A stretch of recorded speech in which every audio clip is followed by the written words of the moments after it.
Tondi bino botondi bino banso bozuli bakususu kati na mokolo ya yenga le 5 janvier 2025 mpona kolanda ngai na kati ya émission na chaîne mwana Congo José télévision 4x4 lelo masolo ekobetama yango te tokende kosambela situation sécuritaire kolandisama lolenge nini ba M23 baye koyingela donc kozwa bokonzi likolo ya Masisi centre elekaki ndenge nini pe pourquoi yango esalami bongo toko beta masolo ya Nord Kivu batu moko lisanga moko ya batu babenge bango ba marginaliser bango ba telemeli MONUSCO ndenge prorogation na bango ya une année lisu na mabele ya République démocratique du Congo ba telemeli yango e ba tokomona bango en image ndenge ba déclaration na bango basali na Sud Kivu une fois de plus quelques chinois bazwami na balengo d'or na bango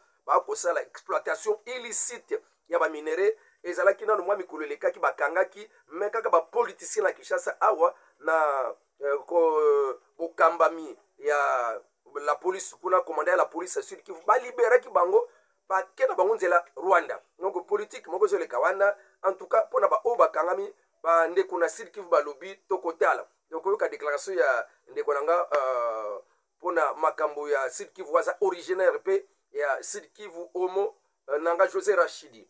Alors tokobeta déclaration ya Jean-Pierre Bemba na attachement na ye et pas il y a le président Félix Tshisekedi un lot ya bakuluna etindami pona bakende ko exécuter bango wapi awande na kati ya émission tokoyoka ngo Jean-Claude Vwemba na Congo Central aleki na media pona ko wanga na nyonso oyo batiaki na mutuna ye ke yazo ko recruter ba jeune kuna na kati ya Congo Central pona ko créer rébellion FCC na nzela ya Raymond Tshibanda ex chef ya cabinet directeur ya Joseph Kabila ancien président ya RDC nde asili kosala ba déclaration na tina silence ya Joseph Kabila sur la réforme révision ya constitution tout changement ya constitution. Voilà un peu lobby na celle qui bino résumé sur makambo ya bitumba ndenge esile koleka lobby ndenge tolalelaki émission kotaki na ba 20h je crois que bolandaki yango na bokebi nyonso malgré heure. Je vous félicite pour la confiance pour salaka pour na koyoka katango nyonso ba émission ba information ba communication oyo topesaka na kati ya chaîne na biso moko parce que za chaîne ngate ya biso nyonso esengeli to soutenir yango. C'est pour cette raison je réitère ma demande na bisika nyonso bozali na diaspora pe na kati ya 26 provinces pour tous qui avaient un peu de possibilités nzambe a peu de possibilités financières matérielles spirituelles en tout cas ekozala bienvenue tango bokotindela nga yango ekozala bienvenue na numéro nanga kaka ona tiaka wana to benga na lolenge nyonso kotindela nga aide na yo financière matérielle et caméra ordinateur ça serait une bonne chose ndeko na bino mwana Manianga José Matovangwa.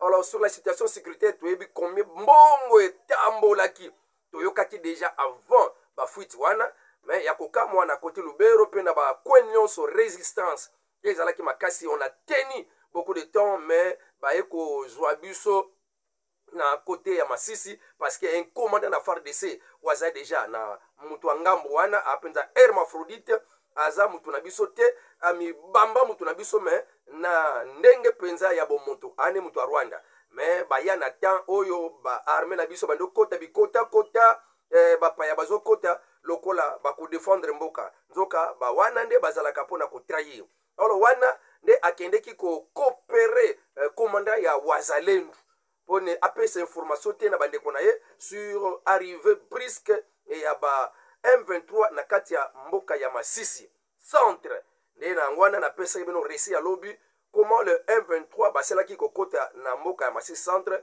et za deux commandants wana ya la police ya zone wana ya Masisi pe moko azokamba ba Wazalendo na kati ya Masisi centre wana corrompu en tout cas za penza pasi koyoka que même les Wazalendo commencent à être corrompus dans Bongo. Wana tozo kosenga gouvernement en place à prendre en charge ba Wazalendo toyoka que mpona kolia na bango baerigeaka babarrière kosengaka bato mwa bataxe bambongo ekofere vivre bango etango ba M23 bakoti ya liboso baprofite na erreur wana eniokolaka population na nzela ya ba M23 mpe na ba FARDC balobi en tout cas à partir d'aujourd'hui babarrière ekozala lisusu te basali meeting na bango esepelisi population koyoka ke babarrière ekozala lisusu te et puis ntango bapesi mitindo wana esengo ya bapopulation donc ya des fois makambo mosusu tosalaka mpona kodéranger population ekokozala bango na bakozwa yango comme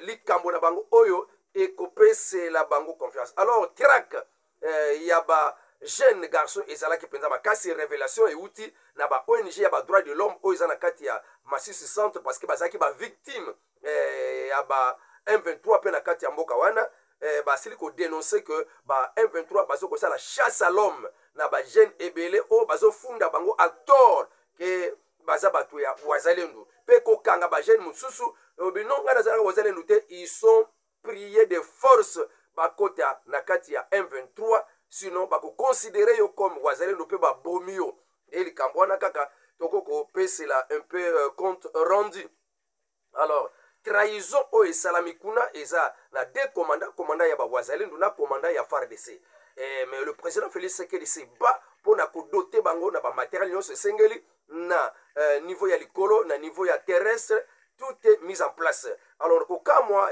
j'ai entendu un politicien moko koleka na télévision ya Nord Kivu kubanda koloba que non tala ndenge makambo ezoleka le président Félix Tshisekedi avait déjà vendu côté wana IDPS zotambusa bien ke sila koteka déjà côté obiso tozoyeba te alors président Félix Tshisekedi lokola eza bongo wana soki azokoka te alongwana ye c'est ça les manipulation nde yango wana parce que ntango bafardc bazali korécupérer bamboka où était-il cet homme là-bas mpona koloba pe que nous félicitons IDPS nous félicitons le président Félix Tshisekedi parce qu'il récupère le village vraiment c'est une bonne détermination il était où mais na bango bazela kaka po elobamaki déjà le président Félix Tshisekedi alobaki yango ntango azalaki na mbujimai na discours na ye et maintenant que bafardc bazokomata korécupérer bamboka ils sont là bouche bée mais na ntango oyo ekozala ke non bazokoperdre nde okomona bato nyonso babimi mpona kofinga kondoba lepote kwa kodiabolize le président Félix Tshisekedi na IDPS mpona conscience ya mokonzi ya mboka baavion wana na te ya kabila ezalaki te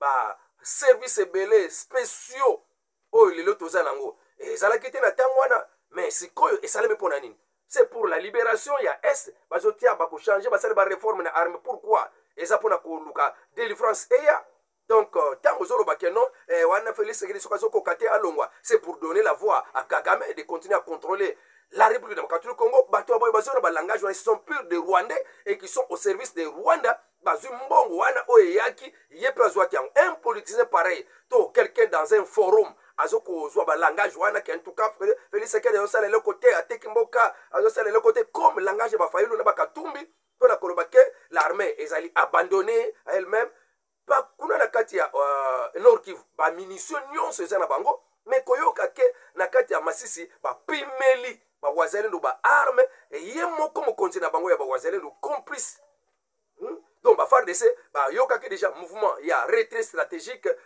bakimi na bango sur terrain mpe oyo bazalaki mwa innocent manduki ntango ezokweya babombe ntango ezokweya eza kokimisa bango na bacivile na bapolicier nzela moko pardon na bamilitaire nzela moko donc ezalaki mpenza catastrophique mawa mpenza koyokaka biloko ya ndenge wana mais il y a de ceux qui sont fidèles au président Félix Tshisekedi qui reconnaît que l'absence du président Félix Tshisekedi c'est vraiment donc l'émiettement, la division de la République démocratique du Congo en 26 pays. Pour nous, nous avons déjà ville province de Kinshasa et comme déjà pays mobimba. Donc wana obabongisaka déjà. Donc n'essayons pas de tomber dans cette erreur que le président Félix Tshisekedi kende parce qu'on voit que l'effort qu'il a fourni que Kabila, Katumbi, que Fayulu sont en train de piétiner effort wana au président Félix Tshisekedi asali etikala kosala mate pour la traque yaba ennemi na est soki alongwe je vous assure tokole la penza que réel mboka sikoyo bakoloba dernière chance jamais bameka kopesa pas Laurent Désiré Kabila un Congolais abaluki alors je ne peux pas trahir mon pays bapesa ngo Kabila non topesa président Félix Tshisekedi croyant que ako to ça peut bang mais na terre na pe le non il faut le travail et la délivrance ba nyonso ba traité ba sala na ba accord ba sala ba M23 ko kata ko boaka et tozo kende na changement et la constitution pour na bango c'est la mort aki alongwa akufa lelo lobi musika décision na bango projet na bango comme cela a été révélé par le secrétaire général de l'UDPS Kabouya Mwanabouti Aka 47.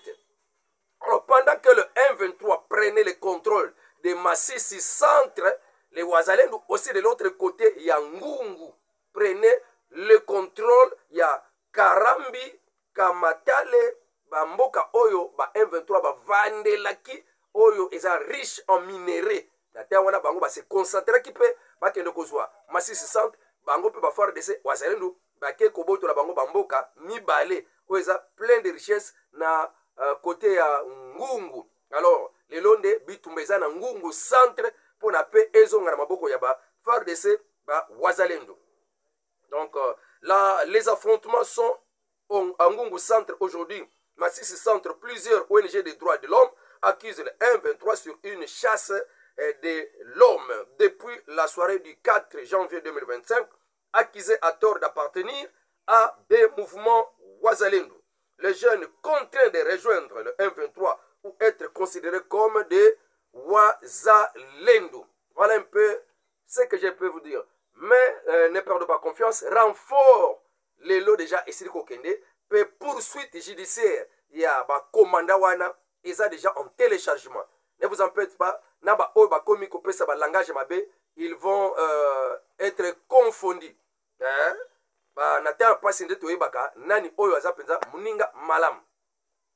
Alors, tokende un peu na Nord Kivu. À Nord Kivu, il y a une association, il y a marginalisé Babenga Kabango qui sont contre prorogation. Il y a mandat, il y a MONUSCO, na kati ya République démocratique du Congo. Ce que Bogoyo Kabango, Bango Moko, baza très clair, Pessima, Okopé Sanga, avis na yo, commentaire na yo, sur ma déclaration, il y a Bandeko qu'on appelle des marginalisés qui sont contre la MONUSCO. Est-ce que la MONUSCO a un rôle à jouer? Est-ce que la MONUSCO a réellement accompli son devoir? Alors pourquoi pas Bakisele Mikolo? Quelle mission éthique pour la Kosala? On ne sait pas encore si quelle clause est le cas qui wana. Est-ce que clause wana est le cas qu'on est?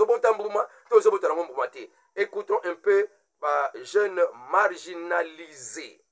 Tondo Yoga, la voix des marginalisés. Nous avons compris que c'est seuls les imbéciles qui ne volent pas. La MONUSCO est ici depuis 1999. Et leur mission principale, c'était le maintien de la paix quand ils s'appelaient Monique. Ils ont changé. C'est chaque année qu'ils prorogent, je vous l'ai dit. Ils prorogent d'année en année. Et après cette année, ils prorogeront jusqu'à ce que vous deveniez vieux, vous. Et enfin, nos enfants comprendront que la MONUSCO est avec nous, c'est normal. Nous, ils ont été ici quand nous étions encore enfants. Et je vais vous dire, quand Ephraim Bissima s'est attaqué à la MONUSCO le 30 août 2023, montra qu'ils ont défailli. Nos frères et sœurs sont en train de mourir comme des mouches sauvages.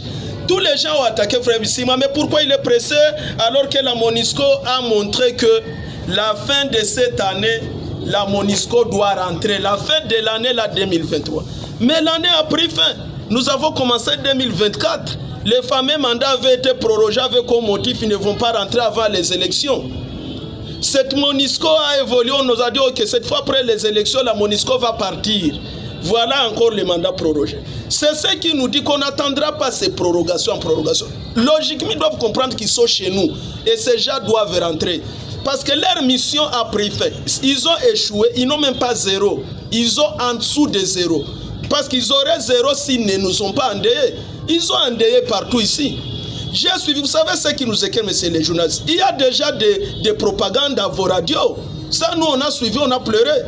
Des propagandes que la MONUSCO construit les maisons des policiers, que la MONUSCO construit des routes. Quel genre de route que la MONUSCO construit?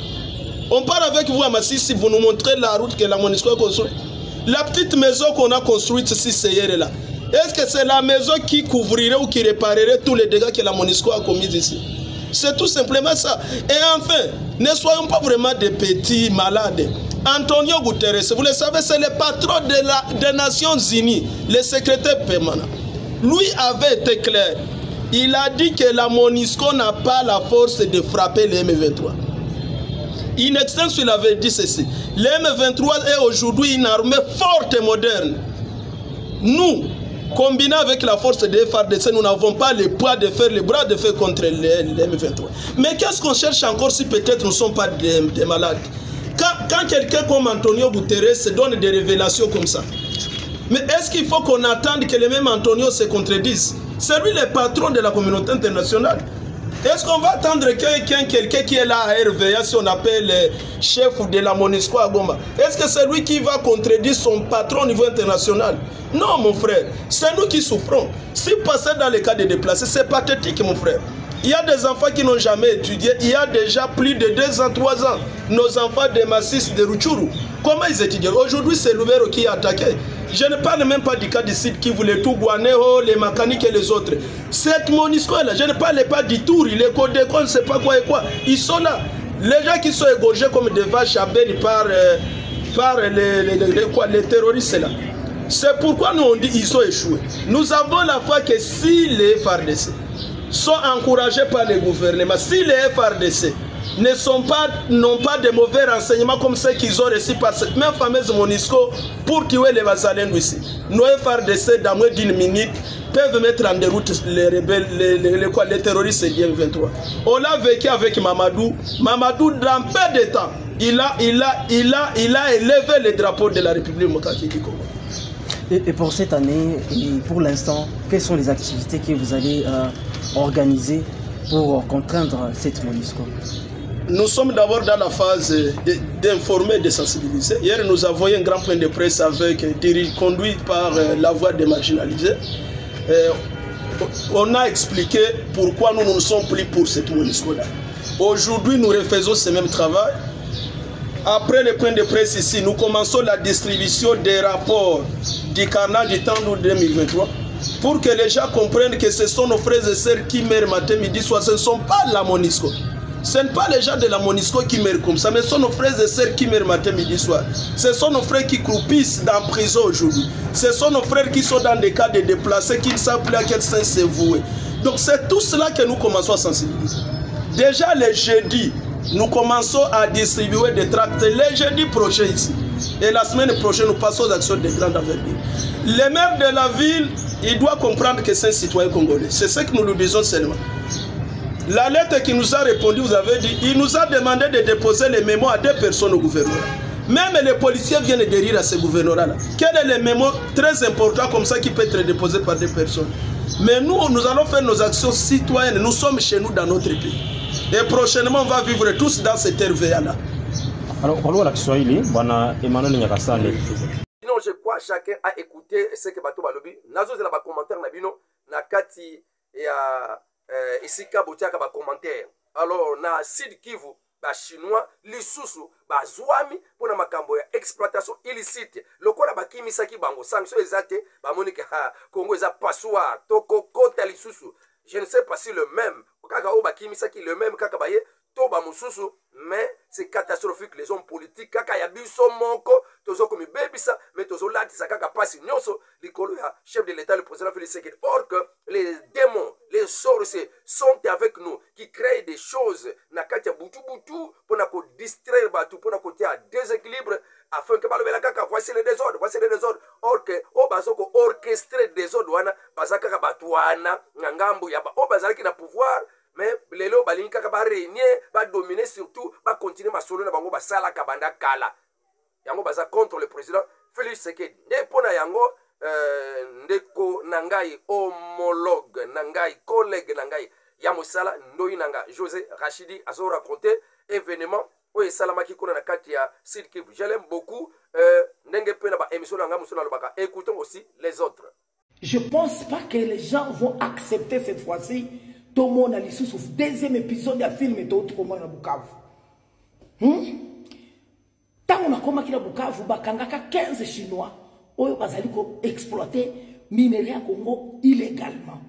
Gouverneur a kangi bango, ate bango la police général à la police a libéré bango la volonté na sans accord ya président ya gouverneur atindi bango na DGM pe akamati a libéré bango passant par le Rwanda isika bautaki minere toyebi place kenda na Rwanda lelo lisusu ya kokamwa na uti kolanda conférence de presse ya gouverneur Jean-Jacques Purusi na epite so bino so la dango auti kokanga lisusu soki 5 soki 4 chinois bazali na maboko de lengo ya or oyo bazali ko exploiter illégalement bazali pena $800,000 na maboko atabino moko président Fachi ministre de l'intérieur o ekominini bozolinga ko yebisa biso nini eza sango nini bozopesa biso na mukuni.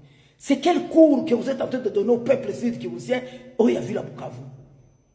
J'espère que cette fois-ci, beaucoup qui mis sa bango sous soutien. J'espère.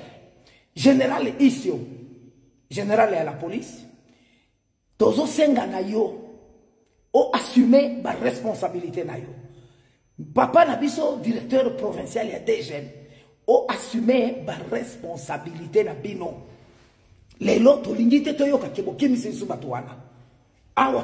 Maintenant, na situation ya Jean-Pierre Bemba yende leka ki na kotali sa posa na yepa ya muninga ne moko proche ke en tout cas ngai penza na makambo sezo leka ba mususu balingi na bango suko se raliete derrière le chef de l'état ko zala ba ambition ya kokoma ba président lobby mais pona ngai Jean-Pierre Bemba nde na ngana zaboye ngai na poni na ngai Tshisekedi ou rien. Ngai Tshisekedi ou rien. Là, c'est la déclaration de Jean-Pierre Bemba. Est-ce que Jean-Pierre Bemba a tort? Et quoi comme président, Arataki qui président, Ibaka qui président, c'est ndenge sukoyo. À cause de la peine chance, il y a comme président, l'homme, il y a une caméra, il y a une intention, il y a une télé, mais la même révision de la constitution, mais de grâce que soutient P. Makaseza, Nangamba, plusieurs ministres comme Moutouako Kambaka, fonction publique, Liaou, kende ki na mboka na ye na siège na ye koyebisa batu babuzo banyonso eza na kati ya constitution lolenge ni mboka mbongo nyonso presque ya budget ekenda kaka na batu songolo ba oyo nde ba gouverner na ba o bazo gouverner mais population kotonga banjela mbongo eza kaka muke yango makambo mona na kapenza bien te mukonza mboka zuma kanisi ya ko changer ko longola batu wana nyonso na ba musu bakende na bango bazo akaba salaire to longola makambo wana na kati ya constitution nde batu nyonso basepela kinango mbongo pe ezala na ba kotonga banjela ezala pe kosunga mboka pona kosala eloko songolo oyo kosepelisa population congolaise nde Liaou en tout cas ministre wana penza azosala musala pe azasima président Félix Tshisekedi textuellement ndenge moko en tout cas Équateur félicitations à part quelques têtes vraiment lona mana molimo déjà lona mi ya ba caméra kati na bango ba même déjà na ngamba ba caméra mais quand même na kati ya grand Équateur papa Liaou na papa Jean-Pierre Bemba balobi Fachi ou rien. Félicitations pour na loko wana nde to leki sikoyo na makambo ya FCC nanzela ya Raymond Tshibanda. Vous avez déjà entendu qu'à un certain moment président je crois ya Niger Obasanjo zalaki kopesa conseil pa ba Raymond Tshibanda na contrat traité accord babane kosala na Rwanda o ezake ezo profitika na Rwanda. RDC ne profite en rien ba signer makambo que Rwanda kokota na mboka RDC dans les 4 coins sans que mutu asimbaye. Et c'est comme cela que Kagame a commencé ko konza Congo que Kabila azalaki ka piomoko comme un premier ministre, mais le président ya RDC ezalaki de Kagame nde nani mutu asala ba ko Rwanda noso Raymond Tshibanda. Il y a des professeurs qui ont révélé ça et le moment na ba chaîne ebele Raymond Tshibanda auteur ya koteka mboka ya République démocratique Congo na ba traité na ba accord oyo balobeli na kati ya constitution na article nango 215 que bakor nyonso international o RDC asala esengeli ezala kolandama na bokebi koleka na constitution na biso donc ba loi de la République bakor wana nyonso pona Kagame tous les accords qu'on a fait oyo yi accord dominer RDC ezo demeurer tant que constitution ezo loba ezo pese pouvoir wana ezawana. Mais na 216 kaka ndenge na rappela kabino balobi soki biloko wana bakoro wana po elongwa po esilangala esengeli ko changer constitution yango lit ya Kagame que RDC va changer te lit ya ba occidentaux RDC va changer constitution te mais tokochange yango kaka mpona bolamu ya bana Congo.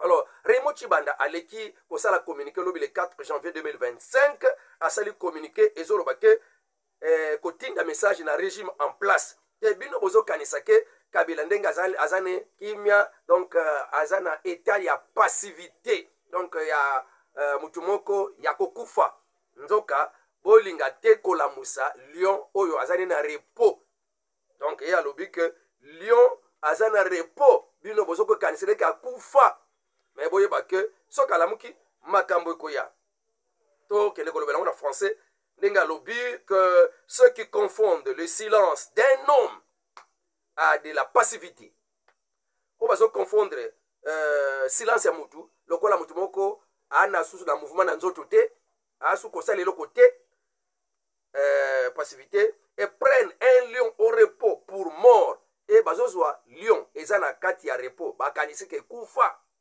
c'est des trompes bamizoko mikosa bazoko mikosa. Alors il demande jusqu'aujourd'hui il demeure jusqu'aujourd'hui incontournable. Donc Joseph Kabila pona bango incontournable président ya RDC tango akolamuka akozongela ebonga d'après Raymond Chibanda pe abengi population congolaise ba longola bobangi ba barre la route na dictature ya Félix Tshisekedi ba brave la peur donc ba côté atteindre ba situation difficile na ba étape difficile na ba espace difficile mais ba brave donc ba côté pona kokangela dictature ya président Félix Tshisekedi nzela nani dictateur Kabila to Félix Tshisekedi yo penza na temps penza ke Kabila sikoninga za na pouvoir ke makambo Kabila sala ezande Félix mutasali yango de Félix en ville lo.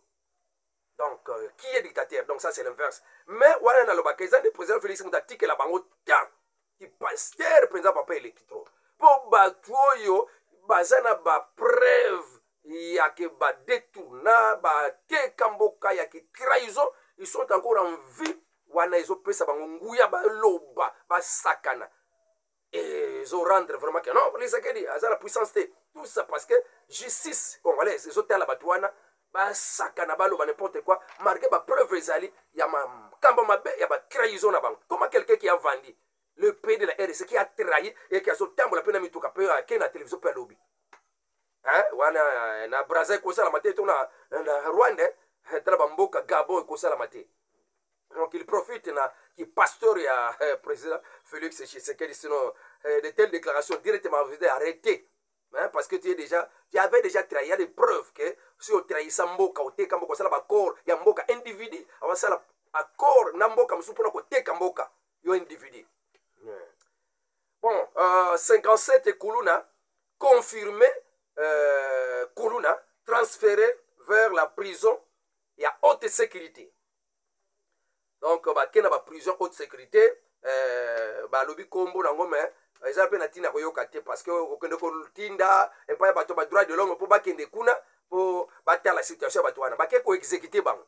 Alors pour na droit de l'homme aye ba penza pete ba bombili yepe ba prison wana et à haute sécurité yemoko papa konsamu tamba aselaki ko superviser transfert bango bazui bango na convoi banana makala ti na aéroport ya Njil na nzela batu ko sepela bakulu na bokende ko kufa bobomaki biso trop et esengo population en liesse pour na vraiment opération oyo ya lukulu na zéro na kati ya mboka ya Kinshasa. Donc yango balobi Jean-Pierre Bemba ma pesa na commentaire na sur exécution ya bakuluna pe makambo ya FCC tolobile ya Joseph Kabila ke azani yako en repos mais pour ça netango kolamuka azongeli ebonga hein pe azobenga ba jeunesse ba telemela Félix Tshisekedi dictateur pona bazongisa bango vraiment c'est comme qui parle comme ça mutuna ye kozala ndenge ni mutazolo bongo kaka population abengana ye lokola mbwa hein combien bakufa ba pona kaka bakende lelo abenga population kaka wana bengana ye na botele mais la Félix Tshisekedi dictature na ye c'est perdre la tête.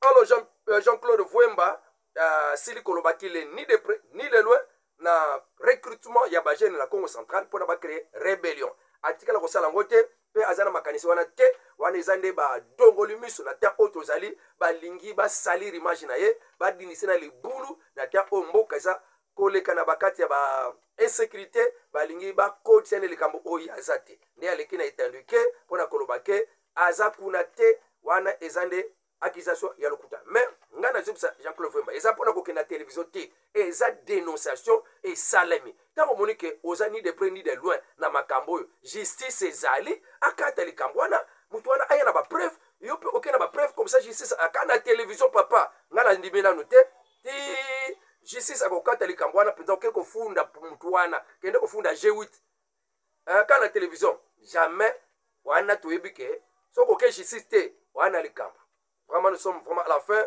mais na Amérique Trump asili kopona déjà secrétaire d'état américain pour remplacer muto babengi Anthony Blinken kombo na ye Maro Rubio proche ya Félix Tshisekedi. C'est déjà un espoir après le 20 pour makambo ezoya quelqu'un qui sera à la tête ya secrétaire d'état américain et zande proche ya Félix Tshisekedi président na biso RDC Maro Rubio ezo links déjà ba Rwandais.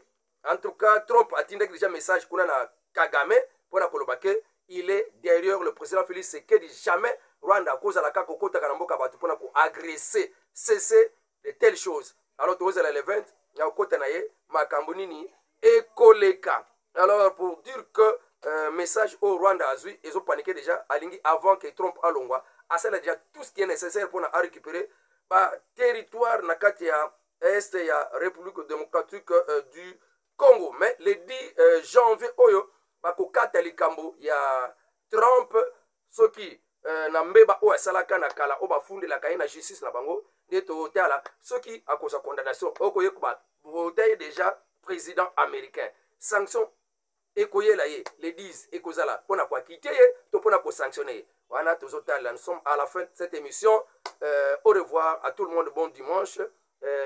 Avec Dieu nous ferons des exploits. Avec Dieu la victoire est certaine. Avec Dieu tout est possible pour notre salut et notre délivrance en République démocratique du Congo. On ne peut pas perdre la foi. Il y a de l'espoir pour ceux qui vivent. Au revoir.